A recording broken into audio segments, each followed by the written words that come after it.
भाई लोग, आज जो दिल्ली में हुआ है ना, ड्यूरिंग प्रोटेस्ट, भाई साहब, क्या बताऊं मैं। मेरे से मतलब देखा भी नहीं जा रहा था वो, कि एक तो हमारे ही लोग ऐसी गलतियां करे, और वो लोग जिनको हमने चुन के उस सांसद तक पहुंचाया है, जिस सांसद में बैठ के आज वो सब करवा रहे थे। भाई साहब, लाठीचार्ज करवाया गया है लिटरली यार। छोटे छोटे मासूम बच्चों को भी नहीं छोड़ा इन लोगों ने।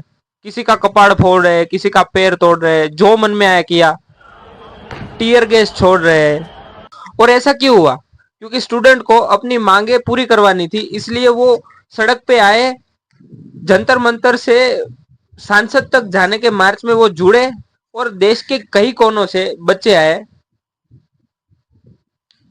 सिर्फ एक उम्मीद पे कि उसका कोई सुनेगा। संसद तक वो लोग चल के जाएंगे, पीसफुल प्रोटेस्ट करेंगे। और भाई साहब, लिटरली उन लोगों के हाथ में गुलाब और कॉन्स्टिट्यूशन ऑफ इंडिया की बुक्स और गांधी जी या फिर आम्बेडकर जी की फोटो थी उसके हाथ में। और उन लोगों को बेरहमी से मारा गया है।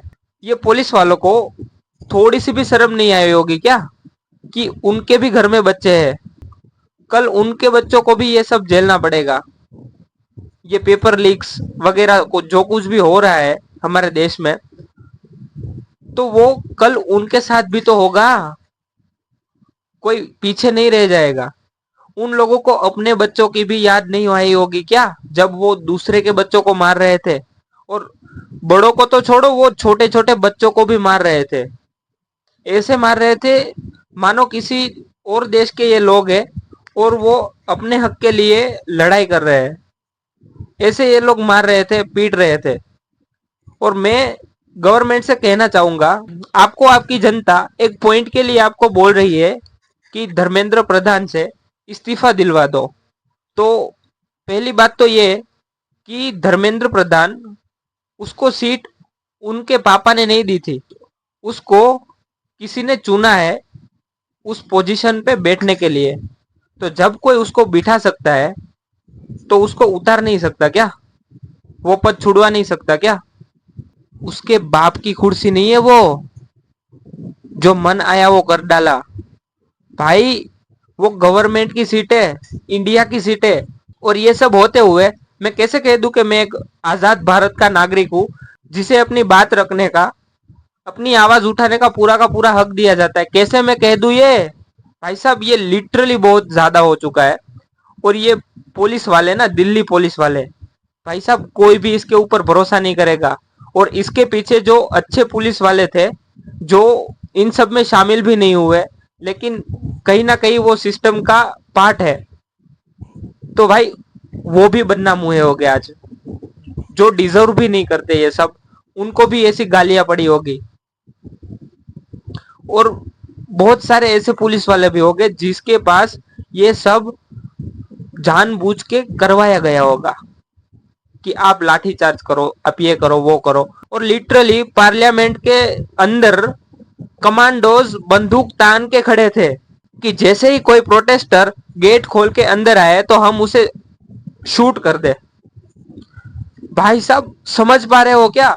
गन लेके खड़े थे, जैसे कोई आतंकवादी हमला होता है तब जब पोजीशन लेके वो खड़े होते हैं ना गन शूटिंग के लिए, वैसी पोजीशन लेके वो आज खड़े थे पार्लियामेंट में, सिर्फ इसलिए क्योंकि बहुत ही बड़ी यूथ की तादाद जो कि पीसफुली प्रोटेस्ट कर रही थी, वो आ रही थी, और उसको रोकना था। और सबसे बड़ी बात, सोनम वेंगचुक जी, जिसको इन लोगों ने 2-3 दिन पहले ही उठा लिया था प्रोटेस्ट साइड से, इसलिए कि शायद से ये लोग यही समझते थे कि सोनम वेंगचुक को उठा लेंगे तो ये प्रोटेस्ट रफा दफा हो जाएगा, इसमें कुछ होगा ही नहीं 20 तारीख को।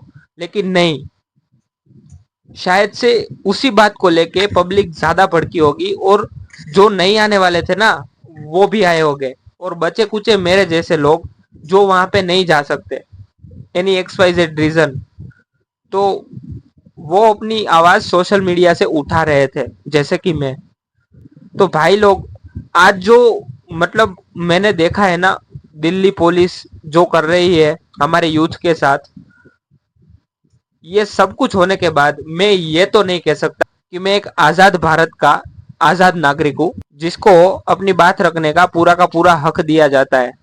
ये कैसी डेमोक्रेसी है? ये तानाशाही हो गई। और जितने भी मौके थे ना बीजेपी के पास अपनी गलतियों को सुधारने के, वो सब कुछ गवा चुकी है। आज पूरे देश ने देखा कि इन लोगों ने कैसे जुल्म किए हैं सब पे। और मेरी मानो ना तो ये तो ठीक है कि ये गांधीगिरी पे चल रहे हैं, तो ये कुछ कर नहीं रहे। अगर इन लोगों ने भगत सिंह की नीति अपना ली ना भाई, घर में घुस के मारते ये लोग घर में। लेकिन नहीं, इन लोगों को गांधी जी के और अहिंसा के मार्ग पे चलना था, इसलिए उन लोगों ने कुछ किया नहीं।